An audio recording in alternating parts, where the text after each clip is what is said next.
ಶ್ರೀರಾಮ ಮಂದಿರ ಪ್ರಾಣ ಪ್ರತಿಷ್ಠಾಪನೆ ಹಿನ್ನೆಲೆ ದೇವಸ್ಥಾನಗಳಲ್ಲಿ ವಿಶೇಷ ಪೂಜೆ ಹಮ್ಮಿಕೊಳ್ಳಲಾಗಿತ್ತು.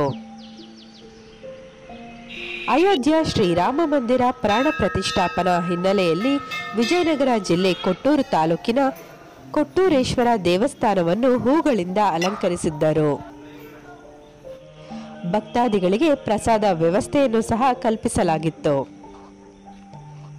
ಶ್ರೀರಾಮ ಕನ್ನಿಕಾ ಪರಮೇಶ್ವರಿ ದೇವಸ್ಥಾನದಲ್ಲಿ ಬೆಳಿಗ್ಗೆ 6 ಗಂಟೆಯಿಂದಲೇ ಪೂಜೆ ಪುರಸ್ಕಾರಗಳು ಪ್ರಾರಂಭವಾಗಿ ಭಕ್ತಾದಿಗಳಿಗೆ ಅನುಕೂಲವಾಗುವಂತೆ ಎಲ್ಲ ರೀತಿಯ ಸಿದ್ಧತೆಗಳನ್ನು ಸಹ ಮಾಡಿಕೊಂಡಿದ್ದರು.